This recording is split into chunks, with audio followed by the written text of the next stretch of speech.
শ্রাবণ ধারায় এত চেনা কি খুঁজে পাওয়া যায় আমার মাঝে নেই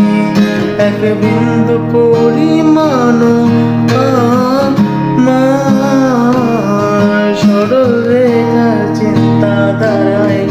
আড়াআড়ি করে দাও কাটো কেন